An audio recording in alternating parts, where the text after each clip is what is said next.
All right, guys, welcome to another episode of Powerful Perspectives. Man, I always tell you guys that I got a real treat for you, but today I have an exceptional treat for you today.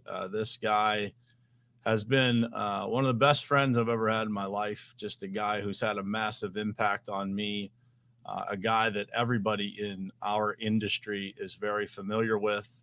And his family means a lot to me. He means a lot to me. And so this episode means a lot to me to be able to peel back some of who is the man behind the scenes that maybe some of you guys are unfamiliar with. And I'm going to try to do my very best as an interviewer and as a friend today to uncover some of the power that Mr.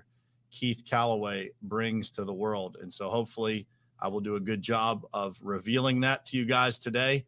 We'll be right back with you here with Keith Callaway. Let's get started. It is ultimately important for you to look at your goals, truly what you want to do in your life, and then look at the people who you spend the most time with in your life and figure out if that lines up.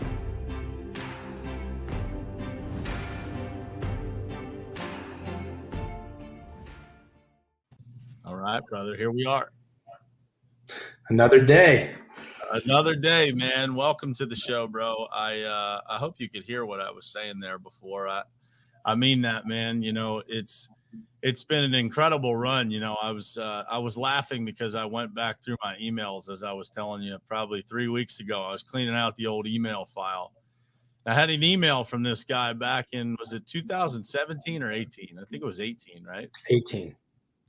2018, that said, like, hey, man, been following along a little while here on social media and really like what you do and would love to do some work for you at some point. And I thought, man, first of all, I'd never seen that email before, which was pretty embarrassing. And then there's another story of Keith reaching out to me on social media.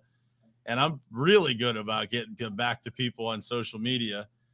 But I didn't get back to him there either. But luckily for me, man, this guy is relentless. You'll find that through this conversation. He's a guy that, you know, never gives up, a guy that's persevered through every tough thing that life has ever thrown to him. Man, I'm just super proud to call you a friend. And I mean what I said. This episode means a lot to me, just to be able to spend this time, you know, telling your story, getting it out there, and for the two of us to hang out is always a blessing. So thanks for being here, man. Absolutely. Those are some kind words. And I appreciate you. I don't get to say that enough about the friendship we have. You know, find people that see more in you than you see in yourself. You know, that's one of the things that you've brought to my life. But man, your kids and your family, they are a bright spot in my life, and they mean a lot. You know, I don't get to see them very often, but they do mean a lot to me. So thank you for the invitation. Yeah, likewise, man. You know, your family has made a massive impact on me, and, you know, we're finally starting to get to do some things together that's pretty cool, you know, with giving back and making a difference together. And, you know, the community that we've been able to build through TCS and that kind of becoming one big giant family. You know, the things that's done, I know for both of us have been, you know, just immeasurable. And so it's incredible. So with that said, let's dig into the good stuff here. So, you know you and I have had countless conversations, both walking around your neighborhood and you sharing, you know, some things about your life, your upbringing, your parents, just, you know, the Keith Callaway that people don't necessarily know, you know, completely from, you know, childhood on to, you know, growing up and, you know, becoming an adult, you know, getting into your, you know, into business with your father, with your parents. What does that look like, man? Like where did this guy that sits in front of me today, you know, how was your perspective shaped? Because it's a long and twisted road, right, to get to this point. And you know, and I say that because I think that there's a lot of people out there, man, that are on a twisted road. Maybe it's not exactly the road that you were on, but there's a lot of people. I was one of them that went through, you know, a lot of different twists and turns in life. And there were times in my life where I thought, you know, what I have today was never going to happen. And I know that, perspective was the way that I changed that path in my life, is the way that I chose to look at things. And so for everybody that may know you, that doesn't know all the details, or that doesn't know you at all, tell us about Keith Callaway, from little Keith all the way up. I would say probably the biggest identifier is family. I'm the oldest of 6 boys and a girl. I got parents who love me. When I say unconditional, we'll get into that a little bit later, but they love me unconditionally, and they gave me everything I could have possibly needed to live life effectively. My choices changed what that looked like down the road. But yeah, my family means a lot. It started with my family. They raised me to understand what God was, who God was, and how to live your life on the right pyramid, right? You can get things out of order, and that changes things. But my parents, and still to this day, are pillars in my life. I tell people that I want to be like my dad. If I'm half the man my dad is, because my dad, and this is one that I laugh about, my dad's somebody that when he walks into a room, people know not to use foul language. And I want to get to a place in my life where that's something that people know about me. Like, that's an aspiration, but that's the kind of people that they are. They're really, really family oriented. We as a group of people don't give up. We're very tenacious, and we're fiercely protective of our circle, of our family. I tell people when I get to share about who I am, I was an overachiever from day one. I needed extraordinary recognition for ordinary action. Otherwise, I didn't feel like you were seeing me enough. Honestly, if I worked for somebody, I'd want thank you cards for showing up on time. That's like, I was so skewed in my thinking. That got a little out there, but I was kind of like the Gary Vaynerchuk. I did the math early on in life and realized that college just wasn't for me.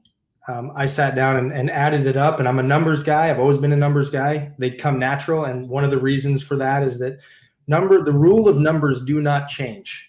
Math has been the same since it was created, and it hasn't changed since. And I love the consistency in it. But I added the numbers up, and I got a taste of that entrepreneurial spirit when I was working for my dad in high school. And you can't forget that. Like, that taste, that sweet apple, poisoned the well, if you will, to wanting to work for other people. And moving on from there, I did a year in college in a trade school, got married to the first girl who ever gave me attention. And, I was married in my 20s. Life was rough, in those 20s. A lot of us remember 2007, 8, and 9, and 10 being really difficult years. And they did. Those years, they started me down a path of things that we can talk about later, but it wrecked me emotionally, spiritually, mentally, physically. It ruined me. And I didn't come out of that until 2015. But I got married to the first girl that gave me attention. I was married to her most of my 20s. And then I did what, most college kids do, and I go and experiment with life. And I got stuck in that, and I gave everything I'd ever amassed up because my values were wrong. I realized that the way that I was living for other people. There's that saying that those who live in glass houses shouldn't throw rocks. And I was a glass pane above me. Didn't even have a house. I had nothing. And I was throwing the rocks at everybody else, and then wondered why it all came down on me. I got sober. Actually, this week will be 6 years sober. So September, yeah, thanks. So September 30th of 2015, I got sober, and that was the first time that I understood that maybe the way that I was living, or the things that I thought were wrong, what was the date? September 30th of 2015. Wow. Yeah. That's the most important birthday I have. They call it a sobriety birthday. That was kind of when, like, I got the chance to reinvent myself. And that, I will forever be grateful for that. I'll always be forever grateful to Alcoholics Anonymous. I don't spend as much time in there anymore. But they did teach me how to live. Like, they introduced me to the idea, the people there, that what I thought and how I was living could be totally reinvented. And that transformed my life. I've spent nearly 20 years working with my dad. Like, that is for those of us who are in a family business, 2 decades with somebody through ups and downs is a long time. That's probably one of my greatest accomplishments is not quitting. And my dad equally trusting me, because that's not a thing that's easy to give up. I've watched other family businesses just implode because dad and son, or father and daughter, or whoever it is, generations don't agree on what's important. And he does. He gives me the freedom to lead, and then also backs me up, even if he doesn't appreciate or agree with what I'm doing. So that I got sober. I reached out to you a couple times early on. I was looking for, I think everybody's looking just to fit in. Like, I just want to be in somewhere. And, I could truly say now that, the business stuff's easy. I got a clan, I got a circle around me that, I mean, you're in it, that I can ask you questions. I call you and ask you questions about life and, relationships and friends. And, we talk about all sorts of things. It's rare if it's just one business thing. Like, and if it is, it's because I'm sitting in front of somebody that I need to have an answer right now, and then I'll call you later. Click. Yeah, or something's broken. Like, yeah, right. And that's a testimony to to having people you trust in your corner, and them and you understanding that there is going to be times where you got to give and take. But to go back to what happened in 2015, I got sober and I got to reinvent everything.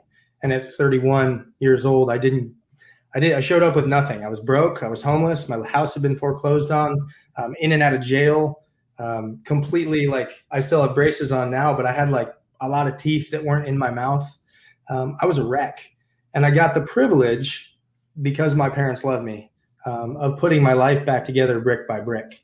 I was one of those guys that I will proudly say this forever, that I lived at home for 5 years in my 30s. And it might seem weird to people, but what my sponsor encouraged me to look at this as, because I was just going to come home from rehab and then spend like maybe 5-6 months at home. My sponsor said, well, maybe God wants you there to rebuild the relationships with your family.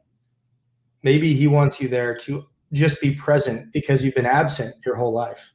And today I can tell you that that those brothers and sisters that didn't trust me and didn't care to have me around with their kids around, they're like, hey, can we drop our kids off? Can you take them for a night? Hey, a weekend would be great. A week would be amazing. But that's the difference. Like, I got the chance to become a son, a brother, an uncle to all of, to restore me to the place that God really intended me to be. And the business has just done, I mean, we'll probably talk about that a little bit, but that's probably more auxiliary than anything else. The business is just a reflection of what's happened on my inside. When you get your insides right, everything on the outside seems to fall into place. And it becomes abundantly clear what you were intended to do when you get your insides squared away. Yeah, it's incredible, man. And,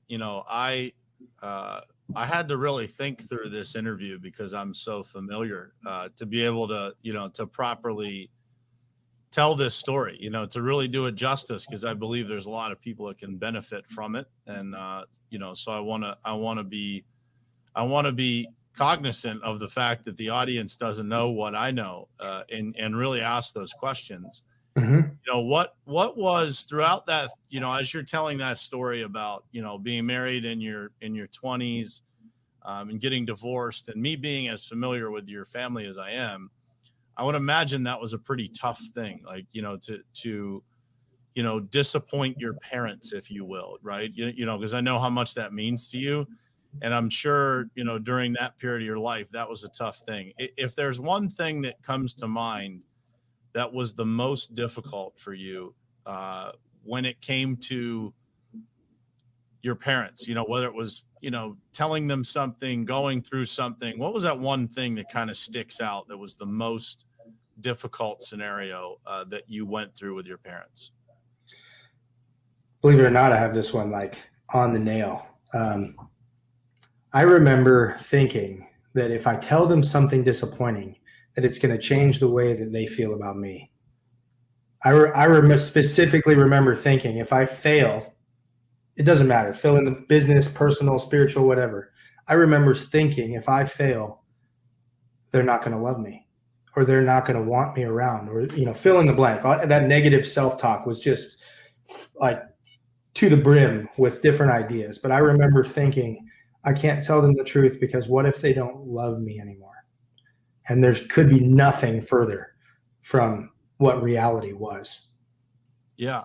And so follow up to that, you talk about a perspective shift, talk about, the power of perspective. When did you realize that wasn't the case?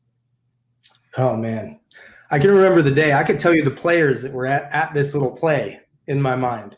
So I was in rehab and I was recalling a day. I was with the guys that were, we had therapy, we had counseling, and then we had the smoke room where all of us in rehab would go talk about whatever we talked about that day. And I remember specifically talking about this day that I went to the shop, and of course I was up to no good. I was doing drugs at this time, and I felt worthless. Like I didn't know what to do because I was so scared, and my dad comes and he knows I'm doing drugs by this point. This is midsummer of 2013. And he grabs my shirt like this, and he just looks at me with tears in his eyes, and he says, "I'm not letting go till you know I love you." And I don't know what I said. I couldn't tell you exactly what I said, but what I said was hateful. What I said was like, "I don't love me. How could you love me? Leave me alone, Dad. I don't like you. I don't want to talk to you." Anyway, so this proceeded to the point that he ripped my shirt off of me. And the two guys that were with me that day in the truck, one's name was Daniel, one's name was Derek. They couldn't watch what was going on, not because it was violent, but because they've always wanted someone to love them, like my dad was telling me he loved me.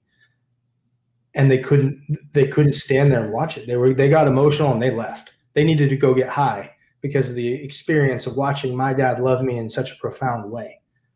And I didn't understand that moment until I was in rehab, when I was telling these guys about what my dad and I, what we've been through, like this, just all this stuff. And one guy looks at me and he says, he lost his dad. His dad passed away because he was old. And he said, "What I wouldn't give for that chance, because I was high. I didn't know my dad died. I didn't even get to go to his funeral."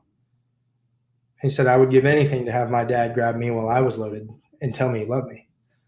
And it started to sink in, like, man, I really have good parents. Maybe my perspective and my choices landed me somewhere that God didn't intend me to land. And that was the shift. The change in perspective was, well, maybe I got this all wrong, because the guys that were equal to me at that time, which had the opportunity to speak into my life, because people in authority, when you're feeling sorry for yourself, they rarely can tell you the truth and you hear it. But your peers can tell you the truth, and it sinks in like somebody profound. Like there's this great philosopher in your midst. And that's what happened. This idea that my dad loved me in a way that was actually honorable changed my life. Like it started to shift. Okay, well, maybe he isn't a bad guy. Maybe he isn't the guy that doesn't know anything. And it changed my perspective, because that was the beginning of me seeking healing in the relationship with my father, because it started to mend the fences, because I saw that his heart was there even when I was at the absolute worst I could be. Yeah, it's incredible, dude. One of the things that I heard recently was a quote that said, rock bottom is an incredible springboard. For real. And, it's interesting to hear you tell that story, and knowing kind of where things went from there. And, you kind of search in somebody's life when they went through difficult times, you kind of search for like, what is that one point of, where the foundation started to be laid, right? Like where is that switch? And I'm sure there's a lot of them. Was that like kind of the spot where things started to like really shift in a big way? Like, where you said, I need to start putting in the work. Like I need to look at things differently. That was the beginning of it. Yeah. Like if you go back, like in the psychology, what was happening in my mind, I was at rehab, if I'm being 100% honest, because I wanted my mom to stop harassing me, and I wanted the court system to get off my back. right? That was the real reason I went, is I was like, well, maybe I can stay out of prison if I go to rehab. And then once they get off my back, then I can return to what I was doing. But the interesting thing that happened is that these people that I was around in the rooms of recovery, and also at work, because I was going to work, I was my dad's co-pilot when I went to work, back to work, I was listening, right? Like, okay, so when you hit rock bottom, what you realize isn't that you don't know anything. It's that you know all the wrong things. Like, I knew how to get money when there wasn't any. I know how to fraud people and how to steal things and how to commit crime and create this, ability to support a habit that is very expensive. But what I didn't know is how to live with peace and how to live with dignity and how to carry myself in a way that I didn't have to have that anxiety just destroy me. Well, my dad did. He was, and so I watched my dad and I listened to my dad and I watched how he interacted with the people around him. And when there were tough situations, what he did, what he said, what he didn't say. And then I would ask him, why didn't you, that guy was wrong. Why didn't you tell him he was wrong? Well, would it have helped? Like, these are the questions that I got front row seats to ask him, and perspective about, well, if you knew he was wrong, why wouldn't you tell him that? And I started, basically, if you really want to go back, I was living my childhood at 31 years old in the passenger seat of my dad's pickup. That was what happened, is I got a front row seat to watch somebody that I would say, and probably you would say, understands how to live in a way that is healthy, that is productive. Yeah. And that was the beginning. You use the word, man. It's peace. Like, yeah. If there's one thing that you find in people that have incredible balance and incredible faith, it's that word, right? Like, no matter how much chaos is going on around them, there's always a peace about them. Right. And that is definitely how I describe your dad. And, with that said, today it's how I would describe you, like, and so that's probably the greatest testament. Like, it gives me chills to be able to say that, because even when we met, that peace wasn't at the level that it is now. There was a peaceful part of your life, many parts of your life, but it wasn't totally there yet. And, when you see someone go through that, I think that's why this episode for me was like, as I was leading up to it, I'm like, this is one that so many people need to hear. And it's not just people who have gone directly through what you've gone through, right? What they've experienced. It's anybody that has any challenges. And it's, in a way, what you went through, you were fortunate enough to be put in such a bad spot that you were shocked into this reality. You were forced into it. Yeah. But for those people out there that are listening that might be going through a tough time, like, that reset is available to anybody. And you don't have to go, in that case where you're involved in that type of stuff, then obviously the path is laid for you to go through what the steps that you have gone through. But you can correct these things yourselves if it's, a different scenario, a different challenge. And it is really about, who you associate yourself with. What kind of conversations are you having? What level of awareness do you even have in your own life to be able to, work through these problems? And if you lack any of those things, the good news in life is that God has put a lot of people on this earth that can help you. And, many times those people are right in front of your face. If you can just humble yourself and raise your level of awareness to the point that, you're willing to reach out to them, right? You're willing to open up to them. You're willing to realize what Keith has just shared, that those people will love you regardless of the circumstances. You can actually tell them the truth, and the truth will actually set you free. And, when you get to that point where, you can tell your friends anything, and you can tell your circle anything, and you can tell your family anything, that, friends, is what stands between, if you're listening right now and you don't have that peace in your life, that's what's standing between you and achieving it. What do you have to say about that?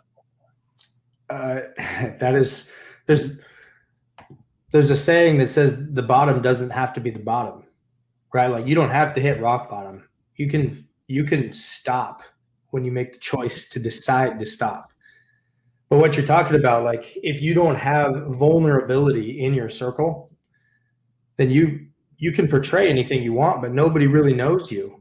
And there's no intimacy involved in that. There's no camaraderie. There's no closeness, fulfillment, etc. Like throw all those adjectives into this.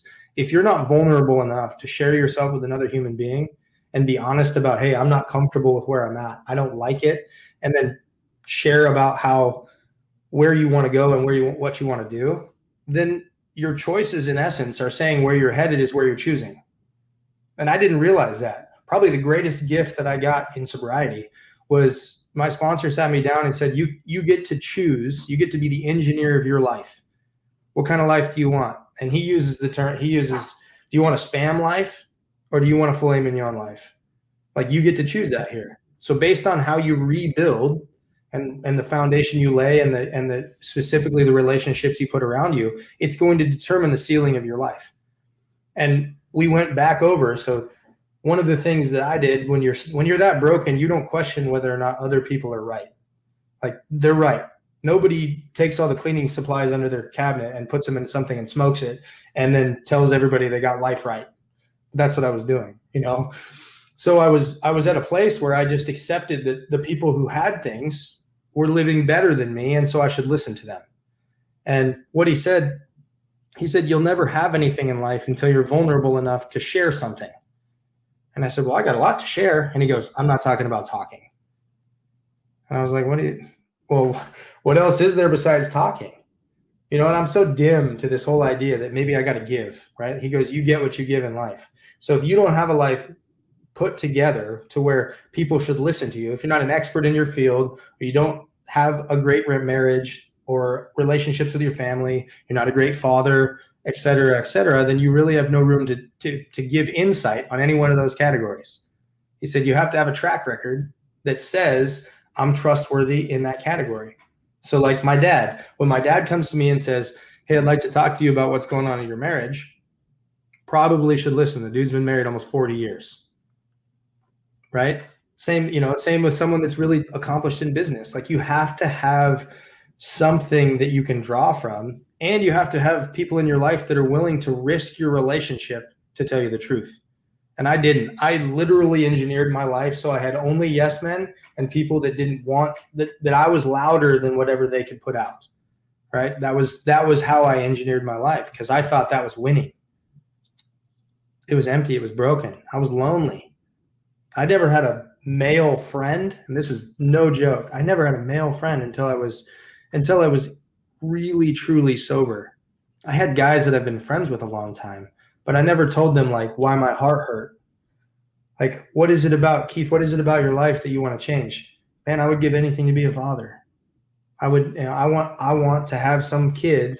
I don't care who it is. I want to raise a child at some point in my life. Well, you know how long, I mean, I called you at a really vulnerable moment and I said, I don't know what I'm going to do about that. You know, and that was the shift. Like I was telling people my problems as opposed to saying, I'm going to figure it out by myself, because me figuring it out by myself led me to jail. You know, most people don't end in jail ever, but I ended there on a regular basis. They never put my stuff away. They just gave it back. That was the way it was.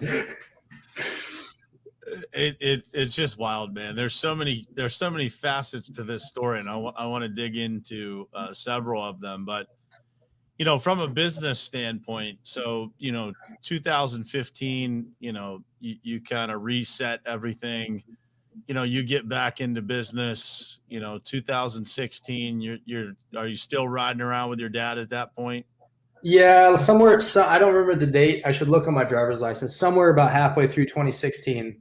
I got a funny story about the resentment towards my parents, but whether we get there or not. I got my driver's license back somewhere in 2016 because I owed Clackamas County like $40,000 to get my driver's license back. But yeah, somewhere in 2016, I got the privilege of driving myself around again.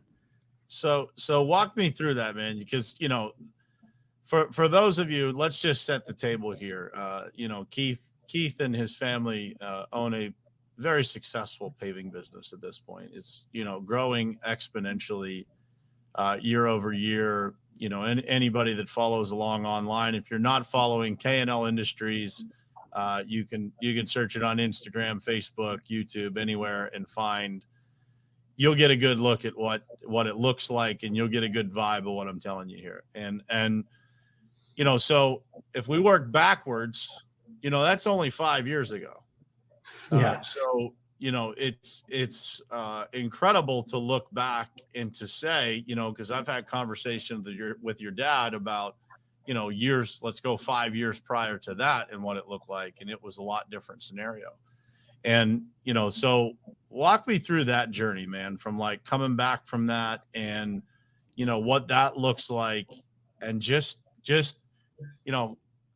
how do we end up here, I guess, is the question, right? Like, how do we end up in this scenario where, things are so good that I think by most people's definitions, you would say you're living a life that is almost exactly like what you would have carved out for yourself if you had a choice.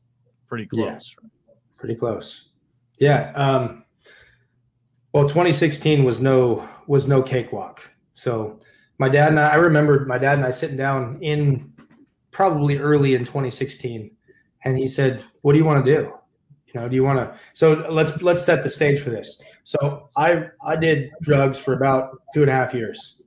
And then in the midst of that, I was frauding my father, taking from the family business, literally taking any asset we had and compromising the ability to keep it or pay for it, one of the two. So when I got sober and came back, we had junk. We barely had a paving company left. And all because I was being selfish, really. So we sat down and said, okay, what do we want to do? Do you just want to be a seal coat? You just want you and I go out and seal coat and work 5 or 6 months a year and make enough to support our families and then not do anything big? And I remember, and so you couple that with what my dad said when at the end of the financial crisis in 9 and 10, and what I heard were two totally different things. And I need to make that extraordinarily clear. My dad never looked at me and said, "Son, you failed me. You took my legacy." But that's exactly what I heard. I heard that I took unnecessary risk and I chose the things that we chose. I took the risk inside the Walmart contract. I took all these things. And in essence, I stole that from my father. He didn't say that. He didn't say that at all. That's not in his character. And he wouldn't. He just wouldn't, because what I learned is I opened that door up, and we talked about that. He said, "Son, at any given point, I could have said no. I'm not some lop that stands here and you tell me what to do all the time." He goes, "I got a backbone and I'm not afraid to use it." And so as we were talking about what we wanted out of life, just being a seal coater wasn't in the cards. And first off, it never got me the ability to repay my family for what I stole. Right. And that was important. So first off, I saw it as a vehicle. And then, so we sat down and we did, $1.5 million or something like that in 2016. We're 10 times that now. That's just to go from here to there. And we started to address what got us to the place that we were. Both me personally, and I was really honest, when you get to re-engineer your life and in essence, re-engineer the business, I got to sit down and be super honest with my parents. I don't want to write checks and I don't want to be in charge of the money. It stresses me out. I'm not good at it. I don't know how to have those conversations with people because my ego tells me I need to write a check when we don't have enough money to cash it. And so what we divided the business up a little bit. We said, okay, well, your mom can be in charge of the finances. You can be in charge of the field. And then, and because I didn't have a driver's license, that worked because somebody could drive me there and then drive me back. I just rode with the crew. And then my dad would kind of take charge of running sales and, answer the phones and do all that. Literally today, it's exactly the same setup we have. I run all of production and operations. My dad runs sales. My mom runs finance. So now we've got this 3-headed machine that we didn't know at the time was exactly what God intended us to do at that moment. And we have, we've if it hasn't doubled every year, it's high 50s, high 60s percent in growth because we have clear cut roles. Like I don't have to tell my dad that sometimes I don't like the way he does it, but it's his department. I let him do his thing, and he does the same. Like, and that came out in 2016, where he would show up on a job, and I remember we were wheelbarrowing some paths in, and I looked at him and I said, one of us is going to leave. So is it going to be you or is it going to be me? You know, and that was me like exercising the tools that I learned in counseling, saying, hey, it's okay to make that stand and say, like, you stay in your lane, I'm going to stay in my lane. But that's what we had to learn to do. And it opened up the freedom for me to use my creative powers and my personality to lead the people in a way that says, this is my team. And same with my dad. He says, okay, these are my guys. And my mom, these are my things. And what it did was it freed me up from all the things that I'm not really good at, which is invoicing, paperwork, keeping track of things. Like I'm great with people. I don't necessarily always enjoy it, but I'm good with motivating people and working towards a goal. But as far as caring for people, that's my dad's deal, right? Like he helps build the culture. I help get in the driver's seat and drive us there.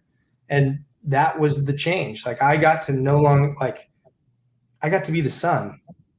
I got to sit down and say, okay, Dad, we're going somewhere. Like you and I are going to decide where we go. You can navigate. I'm going to drive you tell me left or right, and I got the pedals down.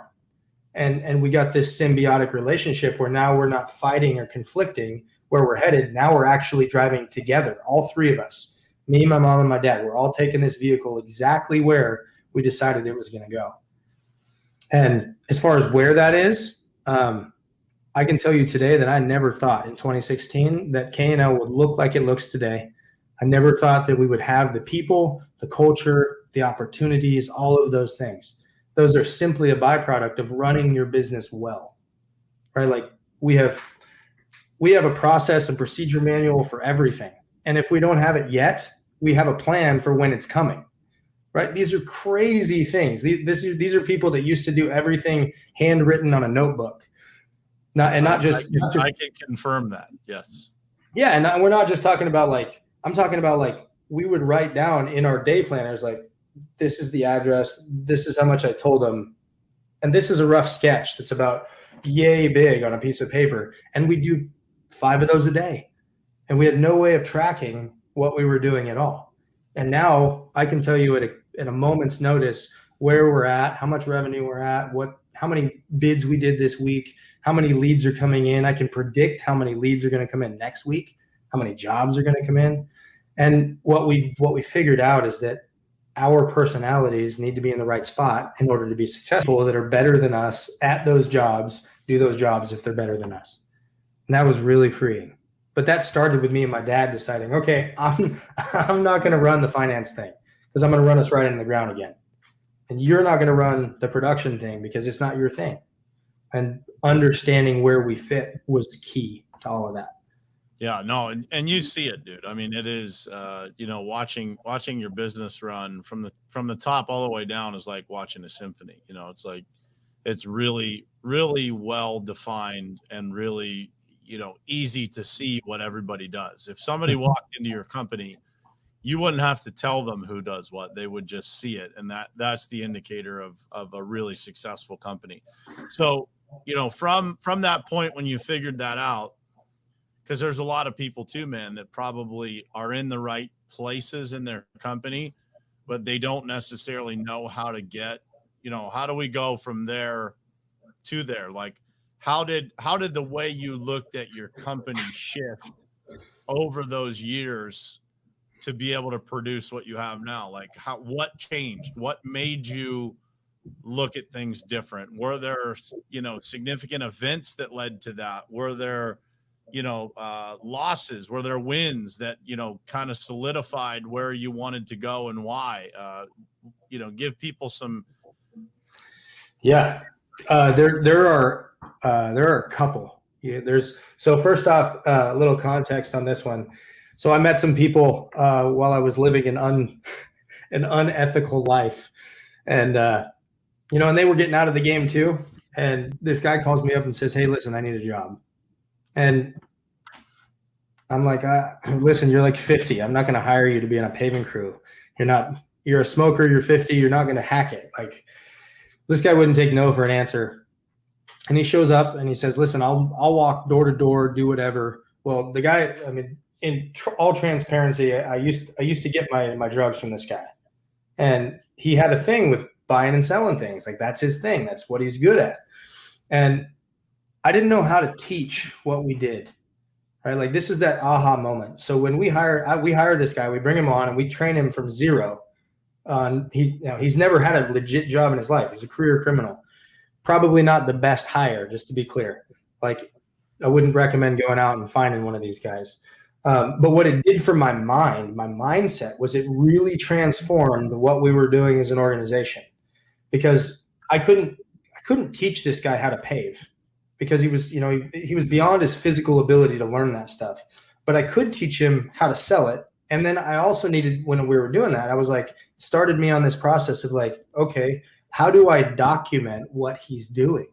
How do I step by step say, okay, we do this, then we do this, then we do this. And it started to make sales linear. And when it made sales linear, it was predictable. Like, it started to be predictable. And I learned from allowing that guy to be in our business that we basically were always selling on price. And if you always sell on price, there's no value in what you're selling. And if you're always selling on price, you're always the cheapest. And what I figured out is, if you're always the cheapest, you're racing to the bottom and you just have no idea you're headed there. Right? So having this guy around where we were getting more money for what we were doing, I was like, wait, people will pay that. I always assumed, and this is a huge key for people who are in sales, I assumed that the way I thought was the way that everybody else thought. Not the case. The moment you realize that your limitations are the beliefs that you carry in your back, like in the deepest part of your minds, like, I need to get 3 bids and I always go with the middle one, or I always go with the cheapest one. Well, there are people out there that won't buy either of those because they want the affinity. They want that luxury thing. They want the best. Well, if you never offer them the best, they're just going to buy the worst. And so I started to unpack the psychology of, as I was rebuilding my life, rebuilding how we did in sales. So, okay, yeah, I see that we can charge more. Well, how much more can we charge? We charged a lot, what I thought was a lot. Now it's probably 10 or 15% below what we charge now. Not because it's any different process or product, but because our ideal customer and our market, the people we're really shooting to capture, has transformed dynamically. And that was the shift. Like, I realized there was more fish in the pond than the ones we were searching for. I'm over here searching in the shallow for the minnows. Well, there's whales out there in the deep, and I just have to actually go and try to get them. That was part of the shift. Another one was, I don't have to do everything myself. That was like, Brian, you were pretty key in like talking about that before we got to be friends. It was, if you're not good at something, find somebody who is and pay them to do it. Pay them to do it. We have a full office and a team of people now that do things that I'm not good at. And I could be good at it. Like, I don't like it, but I'm satisfactory at it. But if it doesn't fire me up and it doesn't fire you up to do it, then it shouldn't be something that we have you doing on a day-to-day basis. So putting those right people in that right seat has really clarified what people are good at and what they're not good at. And then we put them in a position to be successful, to thrive, to flourish, if you will. And that was super key. One of the last ones is, we decided as a group, as an ownership team, that we wanted this place to be a place that people's lives were better working at than if they were working somewhere else. So we made a concerted effort to educate our people, to support them, to compensate them, to give them things that they wouldn't get anywhere else.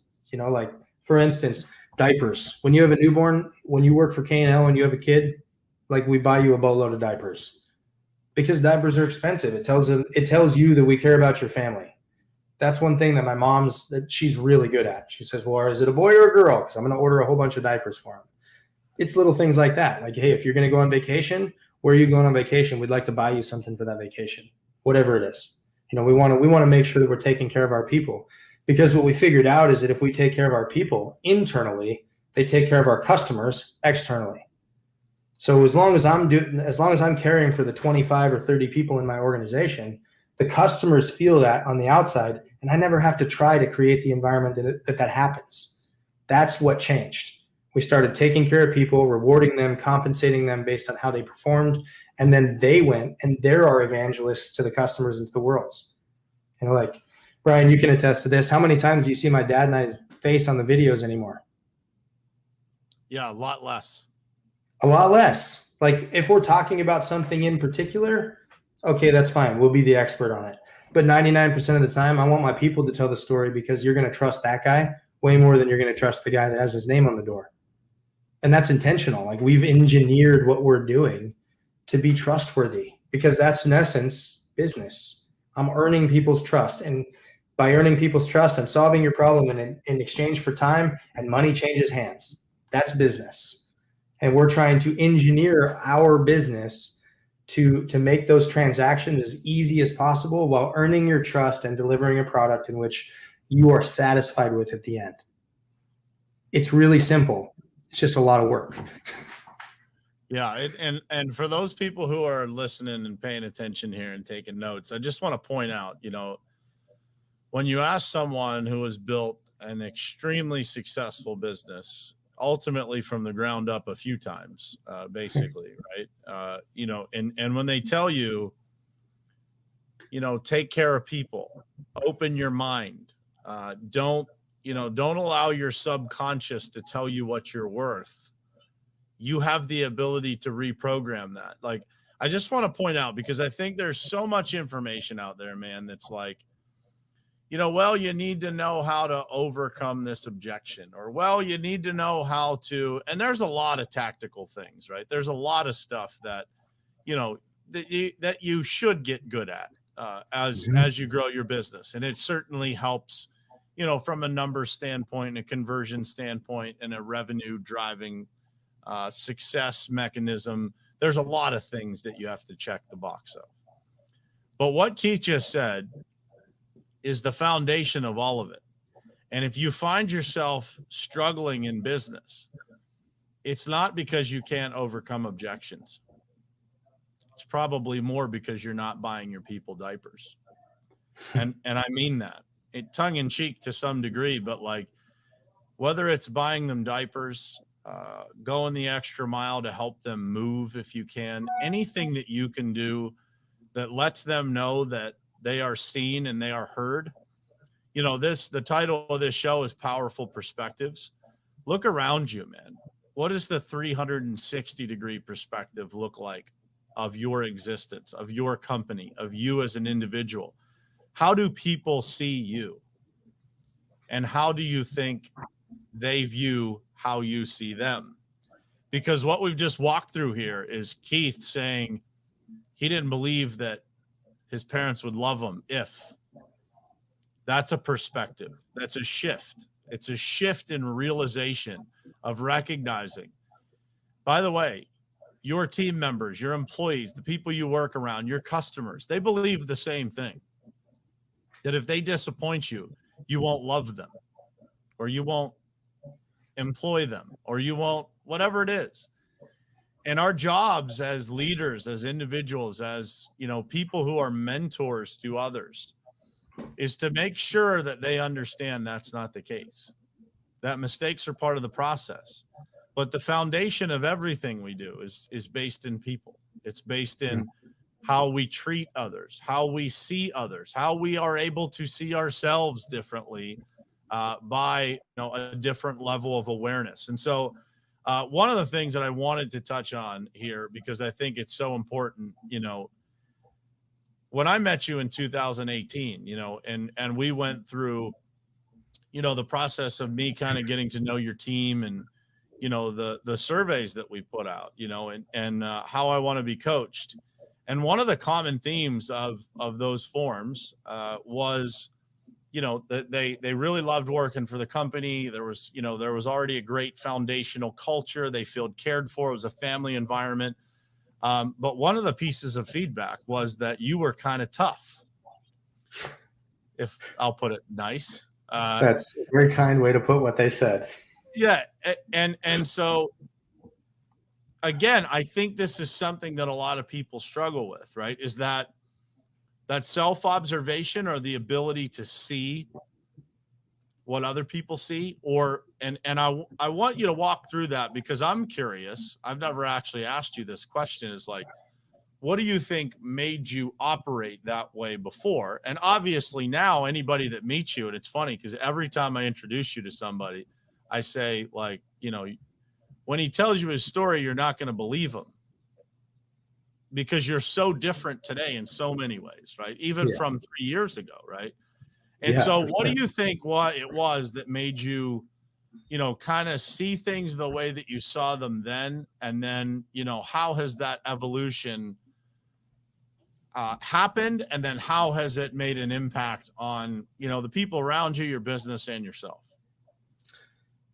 So I remember believing, like, to my core, I believed that kindness was weakness.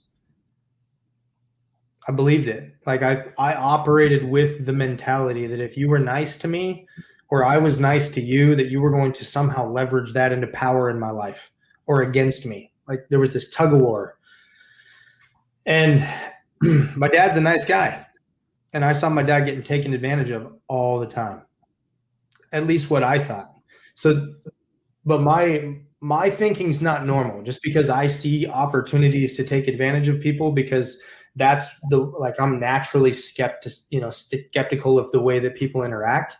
Doesn't mean that that's normal for everybody. And I had to come to the realization that not everybody has an angle when they're asking you for something. Like, if you want to be known as a good leader, you need to be able to inspire and also turn that inspiration into aspiration. Like, there was that transition. Like, okay, so either people are motivated by just a few things. One is punishment, and two is payment, right? So those are two things. But then there's a third one that somebody enlightened me about, which was aspiration. Like, so the first one's punishment. The next one's reward. The one after that is inspiration. So you can kind of inspire things. And then aspirations are the things that people, like, they change their whole life because of the aspirations they have. And I realized that if I wanted to run something great and I wanted to get to where I wanted to go, and I didn't know where that was, I just knew that it wasn't anything that I'd experienced before, that I needed to transform the people and the vehicle we were using from a dictatorship into an aspirational leadership platform in which people feel seen, heard, and valued. And then they get to choose what seat they sit at on the bus, right? And so I realized, okay, A, I don't have to give up being tough, right? Like, I can have those tough conversations, but B, I need to learn to frame those tough conversations in a way that are palatable for the employee or the person that I'm having them with, and powerful from a perspective and an opportunity for those people to change, right? And an easy one for that would be like one of the guys who was struggling showing up on time. I don't bet, just so you guys know. I'm not, like, since I got sober, betting doesn't have its power. Like, it's just boring to me. Why would I sit at a machine and push the button? It doesn't. So I don't take bets, just generally speaking. I told this kid I would buy him a $3,500 dog if he didn't miss a day for the rest of the year. And everybody else said, why would you do that? Why would you do that? Like, that's crazy. I want a dog. I want a $3,500 bonus for showing up to work. And I looked at all of them privately and I said, he's not going to get the dog. And if he does, wouldn't our lives be easier if he did? And they said, yeah, I guess so. And I said, what I'm trying to do is inspire this guy to change the way he's living. Because if he shows up all those days, he could afford to buy that dog 10 times over for what I would pay for it. And they said, oh, I didn't realize that. Right? Like, I'm trying to inspire change. And sometimes you got to tailor how you do it to the people. Because if I just cookie cut how to lead, and I did the same thing for Brian that I did for, Joe Schmo, or, Tom over here, or Susie in the office, or whoever it was, like, you're going to miss part of their personality. Like, what I figured out was that I needed to connect with these people And then I needed to figure out what inspired them and then work on changing that inspiration into an aspiration that could buy in, they would buy into my business with. And that's one thing I think we've done really good at. Like one of the big things that is super powerful is they sit down, all of our employees, including myself, sit down and talk about what our goals are for the year personally with my dad. We get 15 minutes of time with him, and he's busy, to say, okay, this is what I want to do. I want to, one of the things for me, I want to figure out how to get my record clean enough so I can adopt a kid. Okay, how do we get there? Well, I made a few calls and I know that that's not possible till 2022. Okay, what else are we going to do in 2021 that's going to fill that void? Because I can't have an aspirational cause if there's no points, power, like walking points to get us there. So we just shift. And the same thing with all our people. Like if you want to buy a house and you don't have any idea, if you haven't filed taxes for 5 years, you're probably not buying a house. So let's talk about why you want to buy a house, what it's going to look like, and then let's build this life inside of our business to help you get there. Because nobody else does that. You're not going to get a one-on-one with somebody that's walked all of this process. And by the way, you're getting paid for it. Like it's on the clock. This is something scheduled. It's not negotiable. You're here. We're making sure that you get where you want to go by being inside the vehicle of K&L Industries. And that's what changed. Like caring about people enough to say, and it, like part of it was me not needing to control things. Really, that's what it came down to. Like the idea that I could like manufacture these relationships and just create this culture in which we took this vehicle to something that, to a level that I never thought possible, wasn't real. I needed to understand that I got to let each person in our team be them. I got to let them be them. And then I also need to like say, here's the boundary.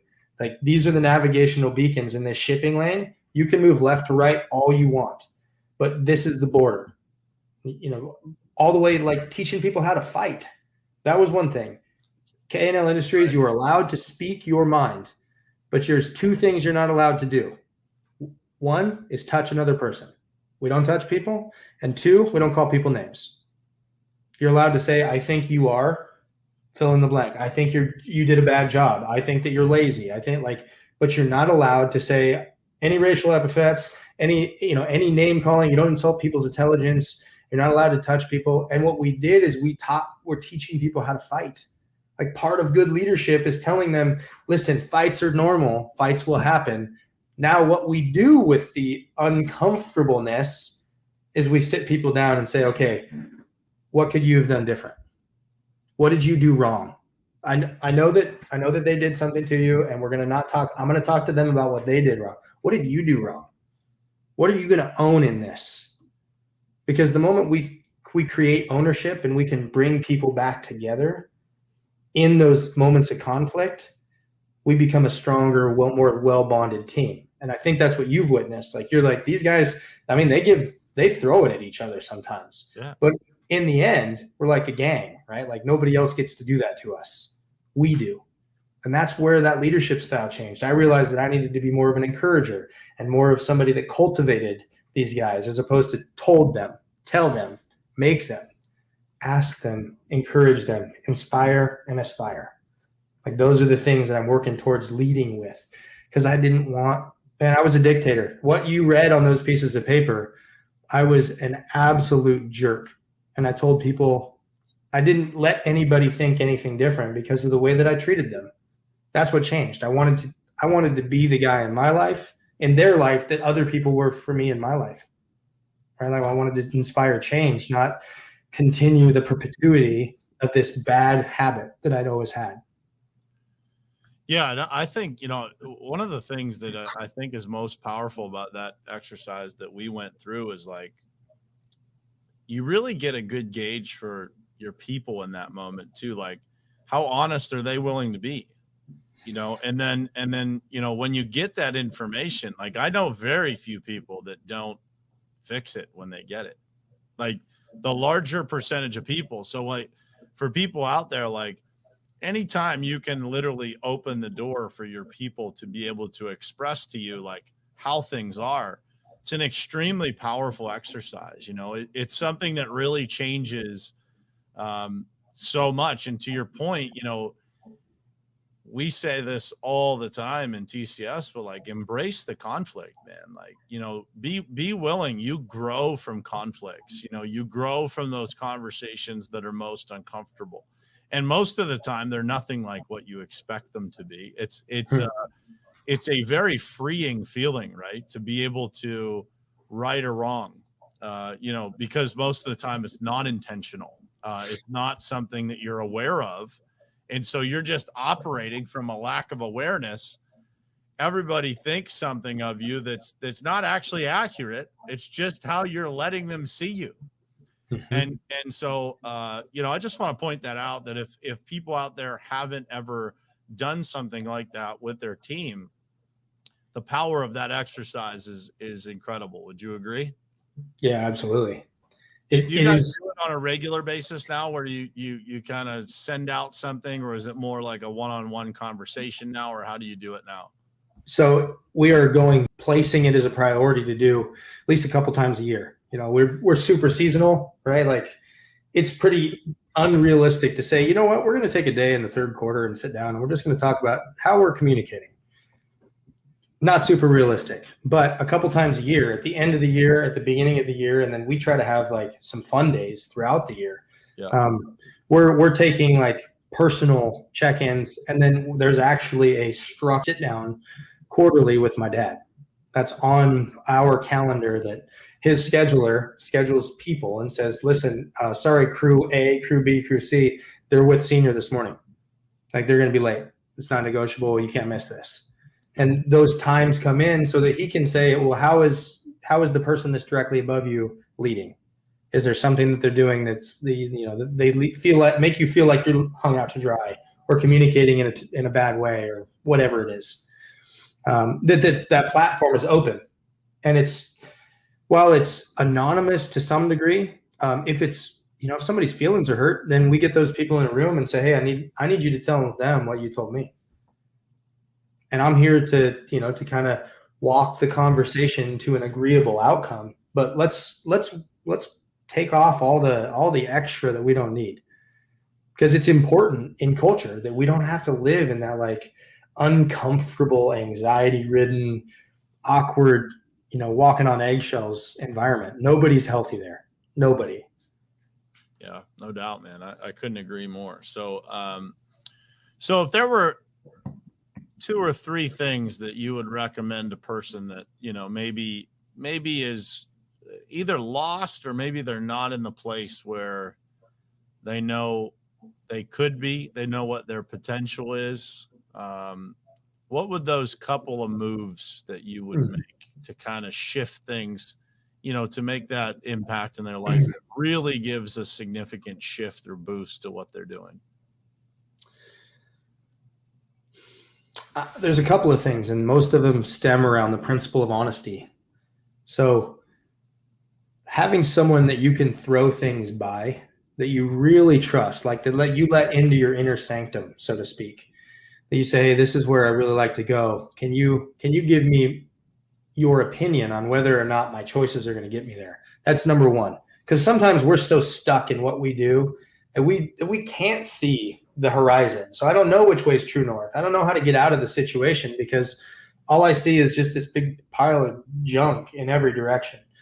So having that, like, find somebody that you trust, that has been where you are and is where you want to be, and pull up a chair to their table. That's what I did with you. I made a seat at Brian Hess's table for me.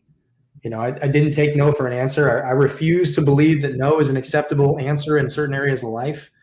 And my actions support that. Like, my choices say, you know what, he is one of those guys that if somebody says no, and he says, I don't think that's the end.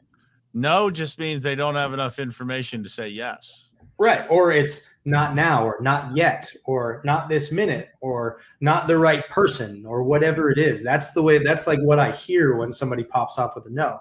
So that's the first thing. And then the second thing is, like, if you don't have the capacity to be honest with yourself, about where you're headed, where you're at, and where you want to go, nobody else is going to tell you that you're wrong. Like, you have to really audit what you believe, what you say you're doing, where you say you're going, and you need to learn to be honest with yourself. Like, we all have those moments where like the self-talk isn't good. But the difference between people who are successful and people who aren't is that people who are successful start moving. They don't resonate on those things.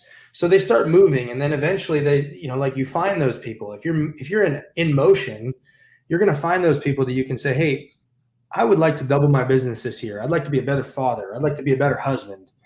If you're moving and people see the actions and the choices that you're making, they say, yeah, I believe not only that you want that, but you're doing that because your actions and your choices are lining up with your stated goals. But it all goes back to, like, you need to be able to look in the mirror and say, I want to be that person, and then tell yourself what it is that you got to do to get there. And it could be, it doesn't have to be in business. Like, this is something that I know everybody struggles with, balance, whatever it is, being a father, being a husband, son, etc. But it stems from honesty. Like, that is the true north of how to get your goals. First, start by being honest about them, and then honest about what you're doing to get them. That was something I struggled with, because I put people around me and engineered my life so that I never had to be honest with myself. I was just successful enough that I wasn't a regular guy, but I was never truly happy. I was never fulfilled. There was no contentment. There was no peace in my life. It was, hopefully I can make it till Monday before these checks go through so that I don't have to talk about how we're bounced again and how I'm in huge trouble. So that would be the first one. The second one, anything you do in life, you need to write it down. Like, and you actually were the one that started teaching me this. Things that get measured get better. So if you want to be a better father, write it down. Write it down every single day, and write down how you're going to do it. Just one thing. It doesn't have to be overwhelming. Like, you don't have to throw away how you are as a person, because that's unreasonable. But write it down and then take an action on it every day. Because I can tell you that K&L Industries got better because we started writing things down. I know where we're at, and I know where we're headed. It used to be like we were a speedboat. We could just whip through and just turn on a dime and get to where we want to go. And now we're like, like a tugboat, or maybe a small yacht, where we're still nimble, but it takes a minute to turn. But I know where we're headed, and that would be my, you need to be able to shift what you're doing and to audit those things by writing them down. Because if you don't, I also was almost an Olympian, but I forgot to show up to the trials. Like, it's silly things like that, but that's the case. If you never write it down, you're never going to get it. You're never going to get it. That's so true, man. Be intentional about what you're doing with your life and where it's going. If you're not intentional, man, you're just going to go for a ride that when you end, it's probably not going to be anywhere recognizable anyway. And you're going to go, how did I get here? That's why people are ending up in those today. It's because nobody had somebody to inspire them to have those aspirational goals. Write them down. Write down things that you don't think are believable. I'll pull it out, and you could post a picture of this too. The things that I thought I'd have at 5 years sober. Like, the things that I valued when I was 90 days sober that I wrote down, I sold myself so short of what my life would look like, but I wrote them down, and I got them in like 18 months, 24 months. Because today my life is just amazing. It doesn't mean there's no stress. There's a lot of stress, but it's way better because I had a goal and I chased it, and I was intentional about it. I think too, man, as you're talking, like, the word that just kept playing over and over again, and you said the word, but it's like, how do you create peace? Well, you create peace by knowing where you're going. You create peace by being honest. You create peace by telling the truth, especially when it's uncomfortable, and those are the things that I think people are so focused on getting better that they sometimes forget. Again, they're worried about overcoming objections as opposed to just listening to people so you don't actually have any objections in the first place. And yeah, it made me think. Somebody told me, they said, how do you sleep at night? They asked this old timer that was sitting in an Alcoholics Anonymous meeting. He said, how do you sleep at night? He goes, on a clear conscience. Yeah. What you're talking about is it's so true, man. It's so peace true. comes from a clear conscience. Like, do things that you don't have to worry about. That is, by the way, for everybody listening, Keith mentioned a couple of words there while he was talking, but it was fulfillment, peace, having those things in your life, man. There is no value. We could sit here and talk about revenue gains, profit, financial security, all those things. If all those things come at a cost of lacking fulfillment or not having peace in your life, you don't have it figured out yet. And, it's a journey, it's kind of like faith. It's a forever walk of trying to get there. There is no destination to fulfillment, to peace. It's something you work on, you get better at. But to your point, you said something really important. Ultimately important. Everybody has to look at your goals, truly what you want to do in your life. Like things aren't going to go. And then look at the people who you spend the most time with in your life and figure out if that defines you have those moments. And some weeks it's daily, right? And it's important for people to know that no matter how far you go, that doesn't go away, right? It's the way you live that determines how long that stays, that determines, the amount of time it takes for you to get back on the horse or to straighten that thought out in your head, to do the things that you need to do. And, for me, man, as we close out here, I just want to say, man, it has been literally one of the greatest joys of my life to get to know you, to watch the progress. I still have a hard time believing the story. But truly, man, from the bottom of my heart, man, I don't think I could put into words here how much it means to me to have you in my life. I'm really glad you sent that email. I'm really glad you followed up a couple of times. It's a great story to tell that I didn't respond. That seems unbelievable too, but I own it just for everybody listening. But truly, man, I love you, man, like my own family, and you are part of my family, and all of you guys are. And it just means the world to me to have you here, to have you in my life, and to be able to introduce you to other people in my life and to everybody here that's listening that may not have known you. Probably a lot of people do, but it just means the world to me, man. And thank you. Absolutely. Thanks for offering me the opportunity to be a friend. Yeah. It doesn't come easy, especially, who would think that we live on the opposite coasts and you're one of my best friends, and I see you maybe in person once, maybe twice a year if we're lucky. Yeah. But you're on my speed dial. You're like on my favorites on my phone. Me too, man. Me too. You got a top spot there. What's funny, you were talking about goals, man, as I opened my phone here. This just happened to me yesterday, but I literally looked, and almost every goal on the front of my phone has been accomplished this year already. And that's a great feeling. I think you got them on yours too, right? Yeah. And I'm looking through right now, and all of them are accomplished. Yeah. And it's September. Yeah. So that folks, we'll end on that. That's what happens when you live a life of intention, and you get the right people around you. We're both blessed to have that in our lives, to have the people around us that we have that are willing to tell us the truth, especially when it hurts. That is what true friendship is. I hope you guys took a lot of notes today. I hope you got a ton out of this. I know that I did. Just, the reminders of what we should be doing. And, sometimes regardless of how far we come, we need those reminders of what actually gets us not just to this level, but to the next level. And it's generally speaking the same things in bigger quantities that end up getting us to the next level, right? It's the same exact things, just a little bit different. And so, brother, thanks again for being here.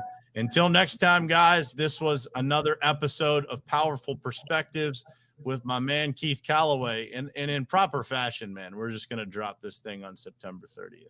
So there we go. Stay tuned. And for everybody listening, please reach out, DM, contact my boy Keith Callaway here. Keith Callaway Jr. You'll find him on Instagram, Facebook, all over the place. He's pretty easy to find. Reach out, drop him a message, and wish him the most special happy birthday of all, 6 years sober. Congratulations, brother. Thanks for being here. And guys, until next time, we'll see you again on another episode of Powerful Perspectives. We're out. It is ultimately important for you to look at your goals, truly what you want to do in your life, and then look at the people who you spend the most time with in your life and figure out if that lines up.